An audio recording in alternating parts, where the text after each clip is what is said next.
లింగాల శ్రీకర్ రెడ్డి గారు, mother dairy chairman గారు, అంటే నాల్గొండ డైరీ చైర్మన్ గారు, నల్గొండ రంగారెడ్డి ఉమ్మడి జిల్లాలకు సంబంధించిన నల్గొండ, అదేవిధంగా మదర్ డైరీ డైరెక్టర్ గారు వీరు చింతలపూడి వెంకటరామరెడ్డి గారు.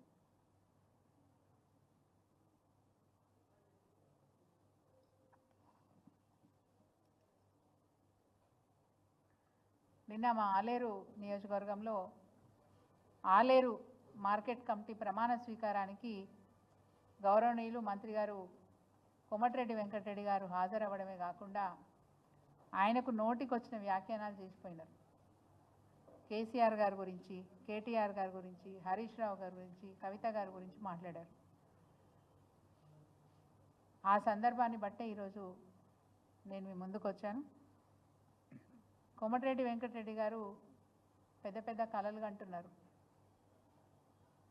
బీఆర్ఎస్ పార్టీ ఆగమైపోతుంది, బీఆర్ఎస్ పార్టీ బంద్ అయిపోతుంది. ఆయన మాటలు చాలా విచిత్రంగా అనిపిస్తున్నాయి. బీఆర్ఎస్ పార్టీని అంతం చేయడం కోమటిరెడ్డి కాదు కదా, ఆయన తాతను ఆయన జేజమ్మ తరం కూడా కాదనే మాట స్పష్టంగా చెప్తా ఉన్నాను.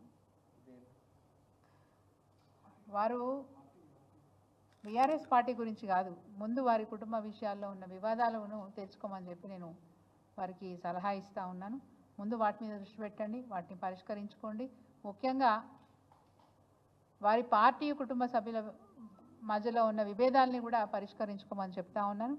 ఈవెన్ ఉమ్మడి నల్గొండ జిల్లాలో కూడా వారి పార్టీ కుటుంబంలో సఖ్యత లేదు, విభేదాలు ఉన్నాయి. వాటిని పరిష్కరించుకునే విషయంలో మీరు దృష్టి పెట్టాల్సిందిగా కోరుతా ఉన్నాను. నేను అనేక మాటలు వాళ్ళు మాట్లాడారు.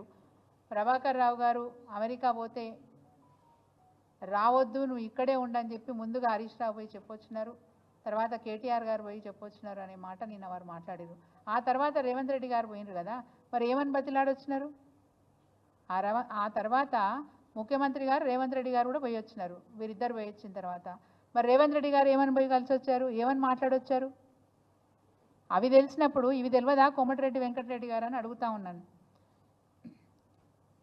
ఇద్దరు కదా కుమ్మక్కై, కాంగ్రెస్ పార్టీ బీజేపీ పార్టీ కుమ్మక్కై మరి కవిత గారిని అపనిందల పాలు చేసి జైల్లో పెట్టారు. ఆధారాలు లేవు, ఇప్పటికి కూడా ఆధారాలు చూపించలేకపోయినారు. అనేక బాధలు ఈరోజు ఇక్కడ ఉంటే, ఈ రాష్ట్ర ప్రజలకు అనేక బాధలు ఉంటే అవి విడిచిపెట్టి కేసీఆర్ గారి కుటుంబం మీద, బీఆర్ఎస్ పార్టీ మీద ఏడ్చే అలవాటు వదులుకోవాలని చెప్పి నేను కోమటిరెడ్డి గారిని రిక్వెస్ట్ చేస్తూ ఉన్నా. కోమటిరెడ్డి వెంకటరెడ్డి గారు, మీరంటే మాకు అపారమైనటువంటి గౌరవం. కానీ మీరు మాట్లాడుతున్న మాటల్ని బట్టి తప్పనిసరిగా కొన్ని ప్రశ్నలు మిమ్మల్ని నేను అడగాలనుకుంటున్నాను. గతంలో 5 సంవత్సరాలు మీకు పార్లమెంటు సభ్యుడిగా పనిచేసే అవకాశం యాదాద్రి భువనగిరి జిల్లా ఇచ్చింది. మీరేమిచ్చారు యాదాద్రి భువనగిరి జిల్లాకు అని నేను అడుగుతా ఉన్నాను. 5 సంవత్సరాలు మీరు పార్లమెంటు సభ్యుడిగా ఉన్నప్పుడు మీరు ఈ జిల్లా ప్రజలకు ఏం చేసి పెట్టారని నేను అడుగుతా ఉన్నాను. దీనికి సమాధానం చెప్పగలుగుతారా? అదేవిధంగా ఈరోజు రాష్ట్రంలో ఒక గౌరవమైన స్థానంలో ఒక మంత్రిగా ఈరోజు పనిచేస్తూ ఉన్నారు. మీరంటే నేను అపారమైన గౌరవం ఎందుకన్నానంటే, ఒకప్పుడు కాంగ్రెస్ పార్టీలో వైఎస్ఆర్ గారి ముఖ్యమంత్రిగా ఉన్నప్పుడు మీరు అప్పుడు కూడా మంత్రిగా పనిచేసినారు. ఆ సమయంలో తెలంగాణ ఉద్యమానికి నేను కూడా మద్దతు తెలుపుతున్నా అని చెప్పి మీరు దీక్ష పూనినారు. నల్గొండ జిల్లా హెడ్ క్వార్టర్లో మీరు దీక్ష పూనితే మీ దీక్షా శిబిరానికి స్వయంగా ఈ గొంగిడి సునీత వచ్చింది. మీ దీక్షా శిబిరంలో పాల్గొన్నది, మీకు మద్దతు చెప్పింది.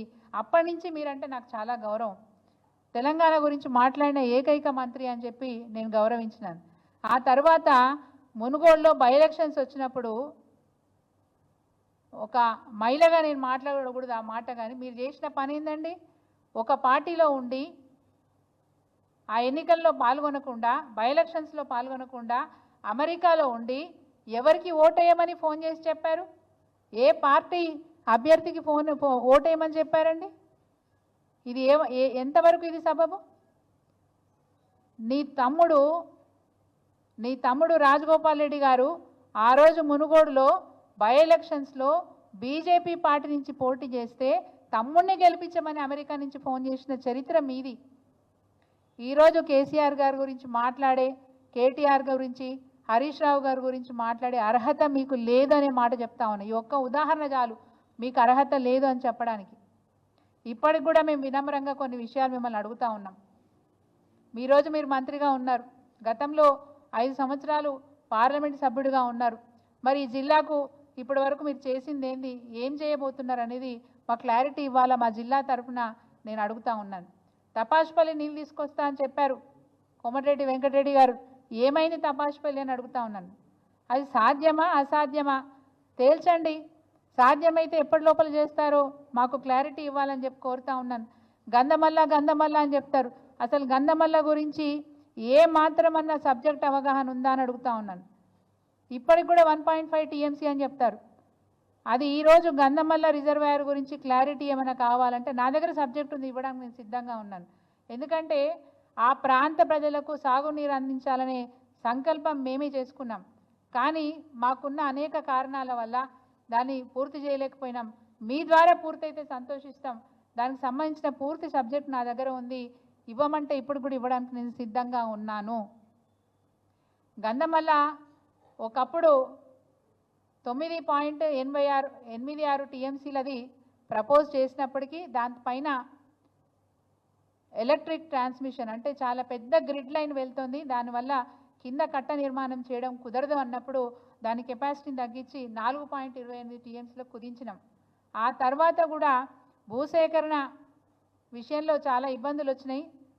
సరే పాండమిక్ కారణాల వల్ల కూడా అప్పుడున్న కరోనా పరిస్థితుల వల్ల కూడా ఎక్కువ బడ్జెట్ కేటాయించలేమని చెప్పి దాన్ని ఎటువంటి కట్టడాలు అంటే ఎటువంటి నిర్మాణాలు పోకుండా, ఒక చెట్టు ఒక పుట్ట ఒక బంగ్లా కూడా పోకుండా దాన్ని 1.41 TMCకి కుదించడం జరిగింది. ఇప్పుడు కూడా మీరు మాట్లాడుతుంటే 1.5 TMC అని చెప్తా ఉంటారు.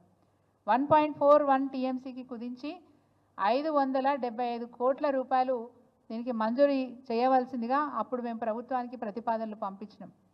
ఇప్పటి వరకు దాని గురించి ఒకరోజు చర్చ చేసింది లేదు, కనీసం ఒక 200 కోట్లు రిలీజ్ చేసింది లేదు. కనీసం మా సలహా తీసుకోండి. ఇప్పటికే మల్లన్న సాగర్లో నీళ్ళు వచ్చినాయి, మరి ప్యాకేజ్ 15లో గంధమల్ల ఉంటుంది, ప్యాకేజ్ 14లో ఉన్న కొండపోచమ్మ సాగర్ పూర్తయిపోయింది. కొండపోచమ్మ సాగర్ ద్వారా గతంలో తుర్కపల్లి, బొమ్మల రామారం, భువనగిరి, బీబీనగర్ మండలాలకు మేము గోదావరి జలాలను అందించినాం. ఈరోజు రెడీగా ఉన్న మల్లన్న సాగర్ ద్వారా మరి ప్యాకేజ్ 15 కాలువ ద్వారా గంధమల్ల చెరువు నింపితే చాలు మేము ఒప్పుకుంటాం, మీరు చేయగలరని మేము ఒప్పుకుంటాం. గంధమల్ల చెరువు నిండితే చాలు తిరుమలగిరి వరకు నీళ్లు పోతాయి. తిరుమలగిరి అంటే సూర్యాపేట జిల్లా, తిరుమలగిరి వరకు నీళ్లు పోతాయి. గంధమల్ల చెరువు అలుగు బారితే చాలు. అదేవిధంగా గంధమల్ల చెరువు మీరు నింపితే పైన ఇంకొక డిస్ట్రిబ్యూటరీ కెనాల్ కూడా నేను దగ్గరుండి ఇంజనీర్లతో సర్వే చేయించి, నేను కూడా సర్వే జరుగుతున్నప్పుడు ఊరు తిరిగి మరి మంజూరు చేయించుకున్నాను. దానికి భూసేకరణ కావాల్సిన డబ్బులు కూడా 12.4 కోట్ల రూపాయలు మంజూరు చేయించి రైతులకు భూసేకరణ డబ్బులు కూడా ఇప్పించడం జరిగింది. దయచేసి కాలువ పనులు కూడా సగం సగం అయినాయి, మీరు గట్టిగా అనుకుంటే నెల రోజుల లోపల అయిపోతుంది. ఎందుకంటే ఆ కాంట్రాక్టర్ కూడా ఎవరో కాదు, బెకమ్ కంపెనీ వేసింది, అది ఎవరో కాదు గుత్తా సుఖేంద్ర రెడ్డి గారి సుపుత్రుడు గుత్తా అమిత్ రెడ్డి గారే దాని అది కాంట్రాక్టర్. వారితో మాట్లాడి ఒక 2 హిటాచీలో 2 JCBలు పెడితే ఆ డిస్ట్రిబ్యూటర్ కెనాల్ కూడా పూర్తయిపోతుంది. భూసేకరణ కూడా పూర్తి చేసి ఉన్నాం మేము. కాబట్టి దయచేసి వెంటనే ఆ కాలువ నిర్మాణం చేస్తే మీరు గంధమల్ల చెరువు నింపితే చాలు మిగతా ఆలేరు నియోజకవర్గంలో, తుంగతుర్తి నియోజకవర్గంలో ఉన్న గ్రామాలకి ఈరోజు నీళ్లు వెళ్ళే అవకాశం ఉంది. ఇంకొక మాట కూడా మీకు స్పష్టంగా చెప్తా ఉన్నాను. గతంలో నవాబ్పేట రిజర్వాయర్ ద్వారా ఆలేరు నియోజకవర్గంలో ఉన్న గుండాల మండలంలో 21 చెరువులు నింపాం. 2017 నుంచి కంటిన్యూస్గా 2023 డిసెంబర్ వరకు కంటిన్యూస్గా చెరువులు నింపినాం. ఈరోజు కాంగ్రెస్ ప్రభుత్వం వచ్చిన కనుక నో బడ్జెట్, ₹1 బడ్జెట్ అవసరం లేకుండా ఉన్న కాలువల్ని ఉన్న రిజర్వాయర్ ద్వారానే నీళ్లు నింపే అవకాశం ఉన్నప్పటికీ కూడా జిల్లాని పట్టించుకొని మీరు ఈరోజు దయ్యాలు వేదాలు వల్లించినట్టుగా మీరు మాట్లాడుతుంటే చాలా బాధగా అనిపిస్తుంది. మీ పట్ల గౌరవాన్ని తగ్గించుకోవద్దని చెప్పి మిమ్మల్ని రిక్వెస్ట్ చేస్తూ ఉన్నాను. ఇంకో మాట కూడా అడుగుతా ఉన్నాను.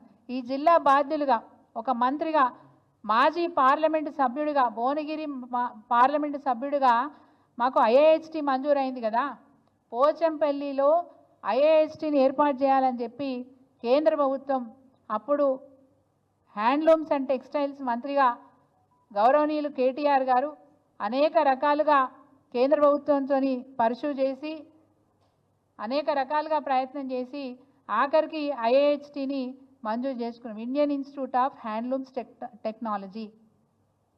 ఆ ఇన్స్టిట్యూట్ పోచంపల్లిలో పెట్టాలని చెప్పి ప్రతిపాదిస్తే కేంద్ర ప్రభుత్వం నుంచి కూడా మీ ప్రతిపాదనని మేము ఆమోదిస్తున్నాం, పోచంపల్లిలోనే ఇది ఏర్పాటు చేస్తాము, దానికి తగ్గ మరి భవనం కూడా ఉందని చెప్పారు అని చెప్పి ఆ రోజు కేంద్ర ప్రభుత్వం నుంచి లెటర్ వస్తే, ఈరోజు ముఖ్యమంత్రి గారు రేవంత్ రెడ్డి గారు ఐఏహెచ్టీని మన జిల్లా నుంచి, మన యాదాద్రి భువనగిరి జిల్లా నుంచి రంగారెడ్డి జిల్లాకు పట్టుకపోతుంటే మీరు ఎందుకు మాట్లాడట్లేదని అడుగుతా ఉన్నాను.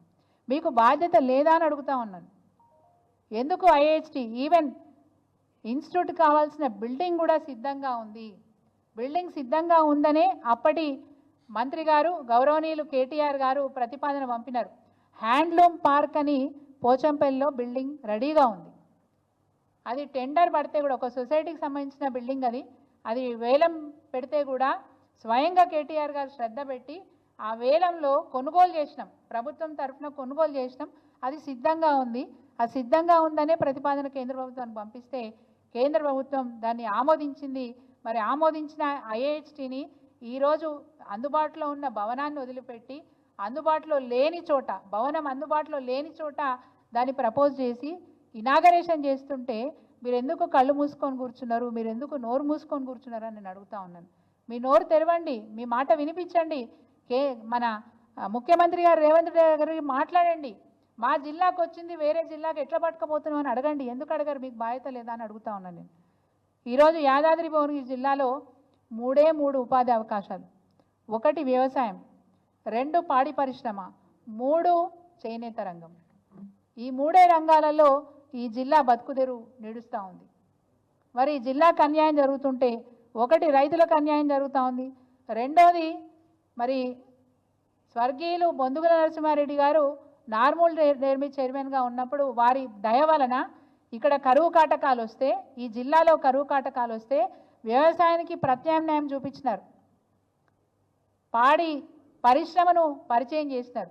సో పాడి రైతులు ఈరోజు బ్రహ్మాండంగా అక్కడ పాడి పరిశ్రమ మీద ఆధారపడి బతుకిడుస్తూ ఉన్నారు. కరువు కాటకాలు వస్తే కూడా బతుకులు మరి వెళ్ళదీయడానికి వలసపోకుండా ధైర్యంగా పాడి పరిశ్రమను ఎంచుకొని బతుకుదెరువును ఎంచుకున్నారు. కానీ పాడి పరిశ్రమలో కూడా ఈరోజు దురదృష్టం ఏంటంటే, ఈరోజు పాడి రైతులకు మా జిల్లాలో 18 కోట్ల బకాయిలు ఉన్నాయి, పేమెంట్స్ పెండింగ్ ఉన్నాయి. వెంటనే వాటిని ఇప్పించాల్సిందిగా నేను వారిని కోరుతా ఉన్నాను, కోమటిరెడ్డి వెంకటరెడ్డి గారిని. అదేవిధంగా చేనేత రంగం బాగు కోసం అనేక పథకాలు తీసుకొచ్చింది అప్పటి కేసీఆర్ గారి ప్రభుత్వం. థ్రిఫ్ట్ పథకం ద్వారా వారిని ఆదుకుంది, చేనేతకు బీమా అనే పథకం ద్వారా వారిని ఆదుకుంది, అనేక రకాల సబ్సిడీలు ఇచ్చి అటు యార్న్కి అంటే నూలుకు సబ్సిడీ ఇచ్చి, రసాయనాలకు సబ్సిడీ ఇచ్చి చేనేత రంగాన్ని ఆదుకుంది. చేనేత కళాకారులు ఉరికొయ్యలకు వేలాడకుండా వారిని కాపాడింది, వాళ్ళని కడుపులో పెట్టుకొని చూసుకుంది. మరి మీరు కూడా ఆ బాధ్యత తీసుకోవాల్సిందేమని కోరుతా ఉన్నాను. ఈరోజు పోచంపల్లిలో మంజూరైన ఐఏహెచ్టీని వెంటనే అది అమలు చేసే విధంగా, రైతులకు వస్తున్న రైతు బంధు పథకం, కేసీఆర్ గారు ప్రవేశపెట్టిన రైతు బంధు పథకాన్ని అమలు చేస్తున్నామని చెప్తున్నారు, కానీ ఇప్పటికీ 2 విడతలు రానే లేదు రైతులకి. వాటి గురించి మీరు మాట్లాడాల్సిందిగా మిమ్మల్ని కోరుతా ఉన్నాను. పాడి రైతులకు బకాయిలున్న 18 కోట్లు రిలీజ్ చేయించాల్సిందిగా మిమ్మల్ని కోరుతా ఉన్నాను. ఐఏహెచ్టీని మరి మన జిల్లా నుంచి తరలిపోకుండా యాదాద్రి భువనగిరి జిల్లాలో ఉండేటట్లుగా మీ ప్రయత్నం మీరు చేయాలని చెప్పి, ఇక్కడున్న చేనేత కార్మికులకు మీరు అండగా ఉండాలని చెప్పి నేను వారిని వినమ్రంగా కోరుతా ఉన్నాను. ఐఏహెచ్టీకి సంబంధించిన మరి అనేక అంశాల పట్ల గతంలో కేటీఆర్ గారు గౌరవనీయులు అప్పటి మా మంత్రి గారు ఇప్పటి శాసనసభ్యులు వారు ఏవేవైతే కరెస్పాండెన్స్ మరి కేంద్ర ప్రభుత్వానికి చేసినారో, అదేవిధంగా ఏ విధంగా మంజూరు అయినాయో అవన్నీ కూడా స్పష్టంగా మా దగ్గర ఆ కమ్యూనికేషన్ అంతా కూడా మా దగ్గర ఉంది. కావాలంటే మన మంత్రి గారు కోమటిరెడ్డి గారికి పంపమన్నా నేను ఈ కాపీలు పంపడానికి సిద్ధంగా ఉన్నాను.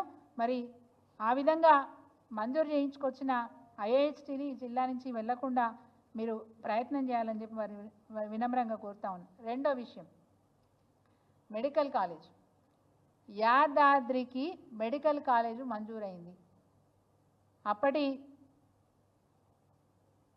మంత్రి గారు, ఆరోగ్య శాఖ మంత్రి గారు తన్నీర్ హరీష్ రావు గారు మేము కోరగానే యాదాద్రి భువనగిరి జిల్లాకి కేసీఆర్ గారి అనుమతితో మరి మెడికల్ కాలేజ్ మంజూరు చేయడం జరిగింది. ఏమైంది ఆ మెడికల్ కాలేజ్? ఎక్కడి వరకు పోయింది ఆ మెడికల్ కాలేజ్?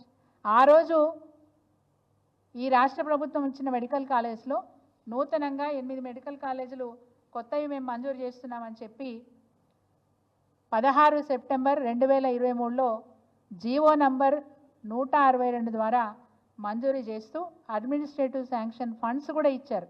183 కోట్లు మంజూరు చేస్తూ ఉత్తర్వులు జారీ చేసినారు.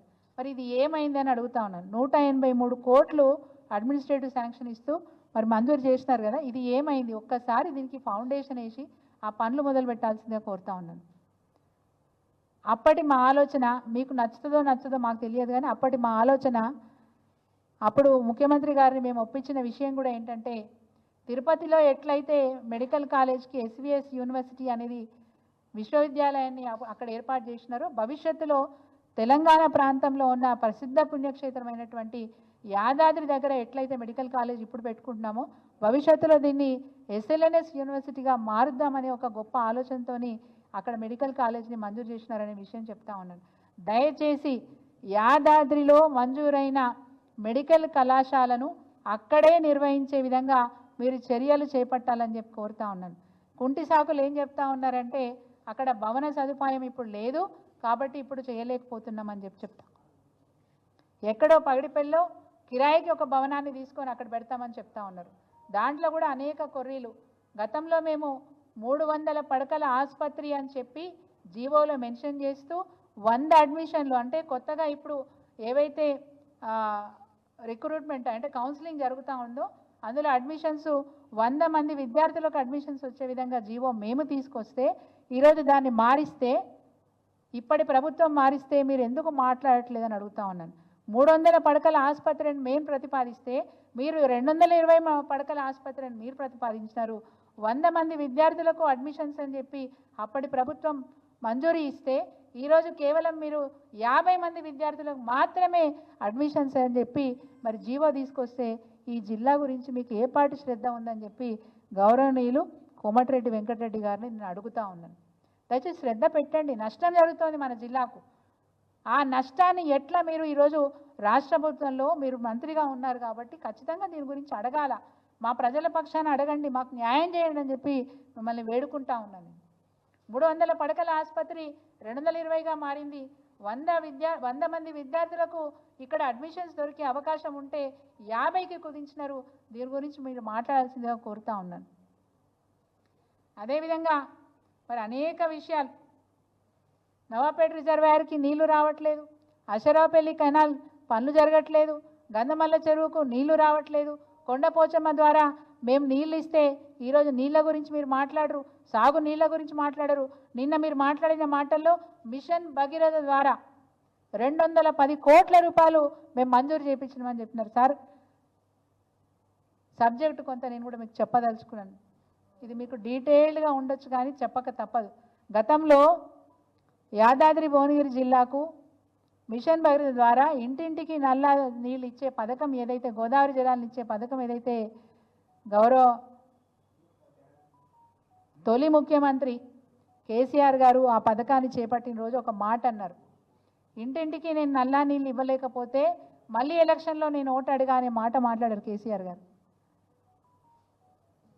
ఆ విధంగా 2018 లోపలనే, అంటే రెండోసారి ఎలక్షన్లోకి మేము వెళ్ళే లోపలనే పూర్తిగా మిషన్ భగీరథ పనులను పూర్తి చేయించినారు. ఇంటింటికి నల్ల ద్వారా నీళ్ళు ఇచ్చినారు. అప్పుడున్న విషయం ఏంటంటే, ఆలేరు భువనగిరి నియోజకవర్గాలకు, పార్ట్ ఆఫ్ తుంగతుర్తి నియోజకవర్గాలకు నీళ్ళు ఇవ్వాలంటే WTTP అంటే వాటర్ ట్రీట్మెంట్ ప్లాంట్ అనేది గన్పూర్ దగ్గర, మేడ్చల్ మల్కాజ్గిరి జిల్లాలో ఉన్న గన్పూర్ దగ్గర ఉండేది.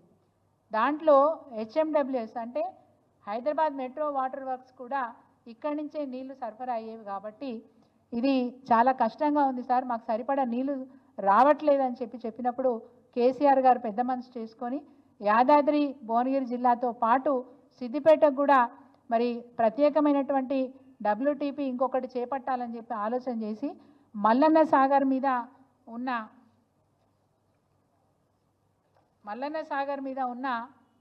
మంగోల్ దగ్గర అంటే కొండపాక మండలంలో మంగోల్ దగ్గర 540 MLD కెపాసిటీతోని అక్కడ వాటర్ ట్రీట్మెంట్ ప్లాంట్ని మంజూరు చేయడం కాదు నిర్మాణం కూడా చేసి ఉన్నారు. ఆ నీళ్ళే ఇప్పుడు యాదాద్రి భువనగిరి జిల్లాకు రాబోతూ ఉన్నాయి. మీరు నిన్న చెప్పారు 210 కోట్లు మేము మంజూరు చేయించినామని చెప్పినారు. చేసేది ఏమున్నది? మీరు ఆల్రెడీ ఇంటింటికి నల్ల నీళ్ళు వచ్చేసినాయి. చేసేదేం లేదు. కేవలం అక్కడి నుంచి గన్పూర్ నుంచి కనెక్షన్ ఇప్పుడు ఇక్కడ మంగోల్ కొండపాక నుంచి తీసుకుంటున్నాం కాబట్టి 12 కిలోమీటర్ల పైప్ లైన్ మాత్రమే వేయవలసి ఉన్నది. అది ఎంతసేపట్లో వేస్తారు? ఎన్ని రోజులు పడుతుంది? ఎంత సమయం పడుతుంది? 9 నెలలు అయింది మీరు ప్రభుత్వంలోకి వచ్చి. నిన్న మీరే మాట్లాడారు, ఒప్పుకున్నారు. 3 నెలలు ఎలక్షన్లోనే గడిచిపోయింది మాకన్నారు. గ్రౌండ్ లెవెల్లో అయ్యే పనికి ఎలక్షన్స్కి సంబంధం ఏముంది? సరే 3 నెలలు పోతే 6 నెలల కాలం అయితే మీ చేతిలో ఉండే కదా. మరి 6 నెలల కాలంలో ఎంతవరకు పనులు పురోగమనంలోకి వచ్చినాయని అడుగుతూ ఉన్నాను. ఇప్పటికైనా త్వరితగతంగా చెప్పుకోవడం కాదు, చేతల్లో చూపించండి మీ మాటలని చెప్పి నేను కోరుతా ఉన్నాను. అదేవిధంగా మిషన్ భగీరథ అప్పుడు నీతి ఆయోగే గొప్పగా వర్ణించింది. దేశంలో ఎక్కడ లేని విధంగా తెలంగాణ రాష్ట్రంలో మిషన్ భగీరథ పనులు సంపూర్ణమైపోయినాయి. ఇంటింటికి శుద్ధి జలాలు వెళ్తూ ఉన్నాయి. ఇదొక పెద్ద రోల్ మోడల్ ఈ తెలంగాణ రాష్ట్రం అని చెప్పి ఆ రోజు నీతి ఆయోగే మాకు తర్ఫీదునిచ్చింది, మాకు ఒక సర్టిఫికేషన్ ఇచ్చింది. అంత గొప్ప అప్రిషియేషన్ మరి ఈరోజు ఈ తెలంగాణకు ఉండే. కానీ ఇట్లాంటి విషయాలు మీరు శ్రద్ధ పెట్టి స్టడీ చేయరు. వాటి గురించి మాట్లాడేటప్పుడు కూడా ఏది తోస్తే అది మాట్లాడతారు. దయచేసి కొంత అవగాహనతో మాట్లాడితే బాగుంటుందని చెప్పి నేను వారికి తెలియజేస్తూ ఉన్నాను. ఇంకా కొన్ని పనుల గురించి స్పష్టంగా కోమటిరెడ్డి వెంకటరెడ్డి గారి దృష్టికి నేను తీసుకోపోదలుచుకున్నాను. అయ్యా, గతంలో యాయరుగుట్టకు భక్తులు పెరుగుతూ ఉంటారు, చెత్తా చెదారం పెరుగుతూ ఉంటుంది. మరి ఒక పెద్ద డంపింగ్ యార్డ్ నిర్మాణం చేయాలనుకున్నాను. ఒక స్వచ్ఛంద సంస్థ ద్వారా 85 లక్షల రూపాయలతోని విత్ ఆల్ మిషనరీ డంపింగ్ యార్డ్ని మేము నిర్మాణం చేసి ఉన్నాం. ఒక స్వచ్ఛంద సంస్థ యునైటెడ్ వే ఆఫ్ హైదరాబాద్ అనే సంస్థ బ్యాంక్ ఆఫ్ అమెరికా ద్వారా నిధులు సేకరించి మనకు 85 లక్షల రూపాయలతోని యాయరుగుట్ట పట్టణంలో డంపింగ్ యార్డ్ని నిర్మాణం చేసి సిద్ధంగా ఉంచారు. ఇది నిర్మాణం జరిగి దాదాపు 10 నెలలు అవుతుంది. ఇప్పటి వరకు దాన్ని వినియోగించుకోవట్లేదు. ఎందుకు వినియోగించుకోవట్లేదు? దయచేసి శ్రద్ధ పెట్టండి. యాదాద్రి మున్సిపాలిటీలో చాలా పెద్ద ఎత్తున చెత్త సేకరణ జరుగుతుంది. ఎందుకంటే దేవాలయం ఉంది, అక్కడ ప్రసిద్ధ పుణ్యక్షేత్రం ఉంది, అనేక మంది భక్తులు వస్తూ ఉంటారు, పోతూ ఉంటారు. 85 లక్షలు వెచ్చించి ఈరోజు బ్యాంక్ ఆఫ్ అమెరికా వాళ్ళు మేము దాన్ని ప్రారంభించండి, మేము వస్తాము, మీరు ప్రారంభించినప్పుడు మేము వస్తామని చెప్పి అనేక సార్లు వాళ్ళు మనకు విజ్ఞప్తులు చేస్తూ ఉన్నారు. దయచేసి తొందరగా దాన్ని వినియోగంలోకి తీసుకోండి. దీంట్లో రూపాయి బడ్జెట్ మీరు పెట్టవలసిన అవసరం లేదు కదా, దానికి ఏమీ మంజూరు ఇవ్వాల్సిన అవసరం లేదు కదా. రెడీగా ఉన్నదాన్ని ప్రారంభించండి. దయచేసి దాన్ని తొందరలో వినియోగంలోకి తీసుకురావాలని చెప్పి నేను కోరుతా ఉన్నాను. అదేవిధంగా అమృత్ స్కీమ్ ద్వారా కేటీఆర్ గారు మాట్లాడుతూ దాన్ని ఖండించుకుంటూ మీరు మాట్లాడినారు. అమృత్ స్కీమ్ ద్వారా యాయరుగుట్ట మున్సిపాలిటీకి 38 కోట్లు మంజూరైనాయి. ఆలేరు మున్సిపాలిటీకి, ఇది కేవలం నా నియోజకవర్గంలో నాకున్న సమాచారమే నేను మాట్లాడుతూ ఉన్నాను, 14 కోట్లు మంజూరైనాయి. ఎందుకు ఆ పనులు ప్రారంభించట్లేదని నేను అడుగుతూ ఉన్నాను. ఎందుకు ప్రారంభించట్లేదు? మీకంటే పౌరుషం వస్తుంది, రోషం వస్తుంది, ఏదో మాటలు మాట్లాడుతూ ఉన్నారు. 100కి 100% కేటీఆర్ గారు మాట్లాడిన మాటలలో అబద్ధం ఏముందండి? వారు రాజీనామాకు సిద్ధమని చెప్పినారు కదా, మీరు ఆ విషయాలు రాష్ట్ర స్థాయిలో మాట్లాడుతున్నారు. కేటీఆర్ గురించి మాట్లాడే అర్హతే లేదు మీకు, ఉన్నవే వినియోగించుకోవడం చేత కాదు. నిజం కాదా? ఈరోజు ముఖ్యమంత్రి గారు రేవంత్ రెడ్డి గారి బామ్మర్దికి ఆ కాంట్రాక్ట్ అప్పచెప్పింది నిజం కాదా అని అడుగుతా ఉన్నాను. అది నిజం కాకపోతే ఇవి ఎందుకు అవుతలేవు? యాయరుగుట్ట దగ్గర ఎందుకు అవుతలేదు పని? ఆలేరులో ఎందుకు అవుతలేదు పని? శ్రద్ధ పెట్టండి, తొందరగా పనులు చేయించండి. వాళ్ళ తమ్ముడికి మరి సరే అంత దోతుగా నేను పోదలుచుకోలేదు, వెయ్యి కోట్ల కంపెనీకి 2000 కోట్ల కాంట్రాక్ట్ ఇచ్చిందని చెప్తే దాన్ని కాదని చెప్తున్నారు. నిజ నిర్ధారణ రాష్ట్ర స్థాయిలో అవుతుంది. అది కేటీఆర్ గారు చూసుకుంటారు, సీఎం రేవంత్ రెడ్డి గారు చూసుకుంటారు. జిల్లా బాగోగులు మీరు చూసుకోండి దయచేసి. యాదాద్రి జిల్లా బాగోగులు చూసుకోండి అని మీకు వినమ్రంగా కోరుతా ఉన్నాను. అగో మా మదర్ డైరీ చైర్మన్ గారు ఉన్నారు, ఇక్కడే లింగాల శ్రీకర్ రెడ్డి గారు ఉన్నారు. వారు అనేక సార్లు ప్రభుత్వాన్ని కోరినారు. 18 కోట్ల రూపాయలు మరి పాడి రైతులకు బకాయిలు ఉన్నాయి, వాటిని చెల్లించండి అని చెప్పేసి అనేక మార్లు విజ్ఞప్తి చేసినారు. మీరు ఎంతసేపు ఈ సీట్లోంచి లింగాల శ్రీకర్ రెడ్డిని దించి ఇంకొకరిని చైర్మన్ చేయాలని శ్రద్ధ పెట్టినారు, కానీ పాడి రైతులను ఆదుకోవాలని శ్రద్ధ ఎందుకు పెట్టలేదు? పెట్టాలి కదా. మొన్న కూడా ఎలక్షన్స్ జరిగినాయి. ఆ ఎలక్షన్స్లో కూడా మరి మీరు ఒక మాట చెప్పినారు, మేము బకాయిలన్నీ చెల్లిస్తామని. ఏమైందండి? ఈ రోజు వరకు చేయలేకపోయినారు. దయచేసి జిల్లా అభివృద్ధి మీద శ్రద్ధ పెట్టండి. జిల్లా ప్రజలకు జరుగుతున్న నష్టాన్ని గురించి మాట్లాడండి. జిల్లాకు ఎటువంటి నష్టం జరగకుండా మరి ప్రజల్ని ఆదుకునే విధంగా మీ చర్యలు ఉండాలి. మాటలు మాత్రమే కాదు, మీ చర్యలు ఉండాలని చెప్పి నేను వారిని కోరుతా ఉన్నాను. మరి అనేక అంశాల గురించి చెప్పినాను. ఈవెన్ గొప్ప గొప్ప మాటలు చెప్పే కాంగ్రెస్ పార్టీ మంత్రులకు కానీ, శాసనసభ్యులకు కానీ, ఆ పార్టీలో ఉండే ప్రజాపతులకు కానీ అధికారం మీ చేతిలో ఉంది.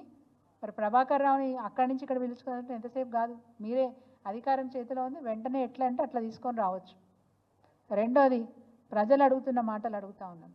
ఇప్పటికీ 2 నెలల పెన్షన్లు బకాయిలు ఉన్నాయి. ఆసరా పెన్షన్లు గవ్వే కేసీఆర్ గారు మంజూరు చేసిన 2000 పెన్షన్. మీరు 4000 ఇస్తా అన్నారు. 4000 మాట దేవుడు ఎరుగు. 2000 పెన్షన్ ఏదైతే ఇప్పటి వరకు ఆసరా పెన్షన్లు ఇస్తున్నామో 2 నెలల పెన్షన్లు బాకీ ఉన్నారు. వాటి గురించి ఏంటి? జనవరి నెలది, జూన్ నెలది ఇప్పటి వరకు రాలే. వాటి సంగతి ఏందో చెప్పండి. రైతు బంధు, మీరు రైతు భరోసా అన్నారు, ఇప్పటికి అమల్లోకి రాలేదు. రైతు బంధు ఇచ్చే రైతు బంధు కూడా ఇప్పటికీ 2 విడతలు బాకీ ఉన్నారు. వాటి సంగతి ఏంటి? వీటి మీద శ్రద్ధ పెట్టండి. ఎంతసేపు కొత్త కొత్త విషయాలు తీసుకొచ్చి మీరు 6 గ్యారంటీలని చెప్పిన విషయాలు, 420 హామీలు అమలుకు నోచుకోక ఏదో 1-2 చేసినామని చెప్పుకుంటున్నారు, కానీ ఆ 1-2 కూడా సంపూర్ణంగా చేయట్లేదనే మాట చెప్తా ఉన్నాను. రైతు రుణమాఫీ, నా జిల్లాలో ఎంతమంది రైతులకు రుణమాఫీ జరిగిందో మీరు వైట్ పేపర్ ఇస్తారా? వైట్ పేపర్ మీద డిక్లరేషన్ ఇస్తారా అని అడుగుతున్నాను మంత్రి గారిని. యాదాద్రి భువనగిరి జిల్లాలో ఎంతమంది రైతులకు, అర్హత గల రైతులకు ఎంతమందికి మీరు రుణమాఫీ ఇచ్చారో డిక్లరేషన్ ఇస్తారా అని అడుగుతా ఉన్నాను. రైతు రుణమాఫీ సంపూర్ణంగా జరగలేదు. శ్వేతపత్రాన్ని రిలీజ్ చేయండి. అంతేగాని ఏవో రాజకీయాలు మాట్లాడి మసిబూసి మారేడుగాయ చేసి ఆల్రెడీ మంజూరైన ఇన్స్టిట్యూట్స్ని వేరే వైపు వెళ్ళిపోతూ ఉంటే కళ్ళకు గంతలు కట్టుకున్నట్టుగా నటిస్తూ ఈ జిల్లాకి నష్టం జరుగుతుంది కదా. ఈ జిల్లా గురించి శ్రద్ధ పెట్టండి దయచేసి. కోమటిరెడ్డి వెంకటరెడ్డి గారు, ఎందుకు ఈ మాట అడుగుతున్నా, నీకేం అర్హత ఉందని నన్ను అంటే అడగొచ్చు. 2001 నుంచి తెలంగాణ రాష్ట్రం సాధన కోసం ఉద్యమంలో పాల్గొన్న నాయకురాలుగా నేను అడుగుతా ఉన్నాను. ఒక ఉద్యమ నాయకురాలుగా నేను అడుగుతా ఉన్నాను. 2001 నుంచి 2014 వరకు ఉద్యమం చేసి 2014లో రాష్ట్రం సాధించిన తర్వాత 2 సార్లు శాసనసభ్యురాలిగా అక్కడ ప్రజల ఆశీర్వాదంతో 2 సార్లు ఎన్నికై 2 పర్యాయాలు ప్రభుత్వ విప్పుగా పనిచేసినాను. ఆ బాధ్యతతో అడుగుతా ఉన్నాను. ఈ జిల్లా ప్రజలకు అన్యాయం జరగొద్దని బాధ్యతతో అడుగుతా ఉన్నాను. జిల్లా ప్రజల పక్షాన మాట్లాడుతూ ఉన్నాను. దయచేసి రాజకీయాలు వేరు. మనం తర్వాత మిమ్మల్ని మేమంటామో మమ్మల్ని మీరంటారో తర్వాత విషయం, కానీ జిల్లాకి ఎట్టి పరిస్థితిలో నష్టం జరగకుండా, రూపాయి ఖర్చు లేకుండా జరిగే పనులు ఎన్నో ఉన్నాయి. వాటి మీద శ్రద్ధ పెట్టాల్సిందిగా మిమ్మల్ని కోరుతూ, మరి తప్పకుండా నాకైతే ఆశ ఉంది, కోమటిరెడ్డి వెంకటరెడ్డి గారికి మంచి సలహాలు ఇస్తే చాలా బాగా పనిచేస్తారు. వారి మీద నాకు విశ్వాసం ఉంది. తప్పకుండా ఈ పనులన్నీ చేసి పెడతారని నేను అనుకుంటున్నా. ఐఐహెచ్టీ కావచ్చు, మెడికల్ కాలేజ్ కావచ్చు, మరి డైరీ ఫార్మర్స్కి ఇవ్వాల్సిన బకాయిలు చెల్లింపుల విషయంలో కావచ్చు, అదేవిధంగా నవాబ్పేట రిజర్వాయర్ ద్వారా అందించే నీళ్లు కావచ్చు, గంధమల్ల చెరువు ద్వారా మరి నియోజకవర్గానికి అందించే సాగునీరు కావచ్చు, ఇవన్నీ కూడా త్వరితగతిన పూర్తి చేస్తారని ఆశాభావాన్ని నేను వ్యక్తం చేస్తూ ఉన్నాను. తపాష్పల్లి గురించి మేము సాధ్యపడదనుకున్నాం, మీరు సాధ్యమవుతుంది నేను నీళ్ళు తీసుకొస్తాను మీరు మాట ఇచ్చినారు. ఆ తపాష్పల్లి ద్వారా అందించే మరి సాగునీరు కూడా ఏ మేరకు ఎంతవరకు వచ్చిందో ఎంత తొందరగా దాని మీద శ్రద్ధ పెట్టి మీరు ఆ నీళ్ళని తీసుకొస్తే ఇంకా ఇంకా సంతోషపడతామని చెప్పి ఈ సందర్భంగా తెలియజేస్తూ మరి అవకాశం ఇచ్చినందుకు మీ అందరికీ కూడా ధన్యవాదాలు. తప్పకుండా మా జిల్లా ప్రజల ఆశలు ఆశయాలు గతంలో తెలంగాణ రాష్ట్ర సమితి ప్రభుత్వంలో ఉన్నప్పుడు ఏవైతే అభివృద్ధి కార్యక్రమాలు అక్కడ చేపట్టిందో ఆ ఫలాలు అక్కడి ప్రజలకు అందించాలని చెప్పి వినమ్రంగా కోరుకుంటూ సెలవు తీసుకుంటున్నా. జై తెలంగాణ, జై బీఆర్ఎస్, జై కేసీఆర్.